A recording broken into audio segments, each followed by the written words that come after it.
So hello dear all, now we are jumping towards your next problem.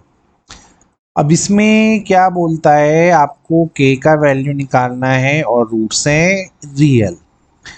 तो दो चीज़ों का ध्यान रखना, जब आपके रियल रूट्स होते हैं ना बेटा, सिर्फ और सिर्फ जब रियल रूट्स बोले जाते हैं तो इसका मतलब ये होता है कि जो आपका d है वो ज़ीरो या ज़ीरो से बड़ा है या उसके इक्वल है। ठीक है, तो रियल रूट्स आपसे जब भी बोले जाएंगे तो यही कंडीशन फुलफिल होता है। ये मैंने आपको क्लास में भी कई बार बता रखा है, इसको ध्यान रखिएगा।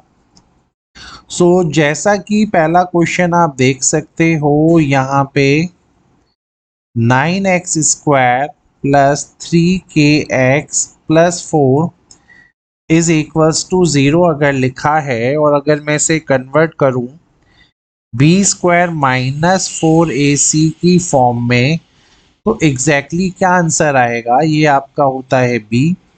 तो 3k का स्क्वायर होगा 9k स्क्वायर और बाकी होगा माइनस का 4 इंटू ए इंटू सी।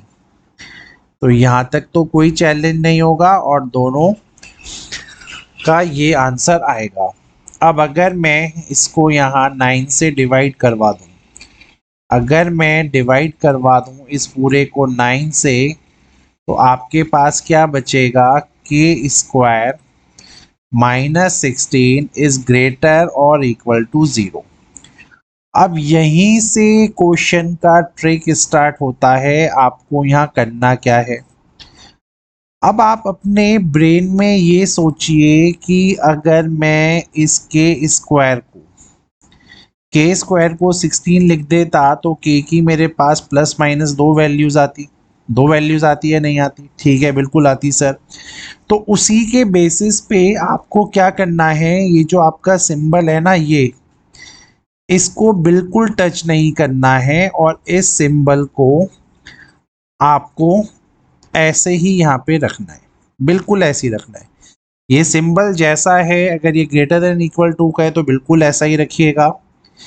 के स्क्वायर की जगह आप यहाँ के लिखेंगे, बिल्कुल के लिखोगे, और आंसर में हमेशा जो आपका राइट हैंड साइड होगा वहाँ पे आप लिखोगे प्लस वाला आंसर, ये जो प्लस का 4 आया है, और लेफ्ट हैंड साइड में हमेशा आप लिखेंगे एक नेगेटिव आंसर जो कि यहाँ से -4 आया है। Got it? So with this way I can say the answer of this particular question is this। ये आया आप लोगों को समझ में? ठीक है, अब आपको सेकंड क्वेश्चन में जब हम चलेंगे तो सेम वे ये आपका ए हो जाएगा, ये बी हो जाएगा, ये सी हो जाएगा। तो यहाँ पे मिलेगा के square minus 4 into 5 that is also greater than और इक्वल टू 0। कोई चैलेंज नहीं है, ये सिंबल जैसा है वैसे ही रहने दीजिए दोनों साइड। के स्क्वायर यहाँ के बन के आ जाएगा। यार ब्रेन में सोचो, अगर के स्क्वायर यहाँ 20 के इक्वल हो जाएगा, अगर ये इधर जाएगा तो √20 हो जाएगा। तो प्लस का √20 राइट हैंड साइड में आएगा, माइनस का √20 आपका लेफ्ट हैंड साइड में आएगा। So with this way your question is done, और यही था आपका आंसर। होपफुली समझ में आया होगा, बहुत इजी था।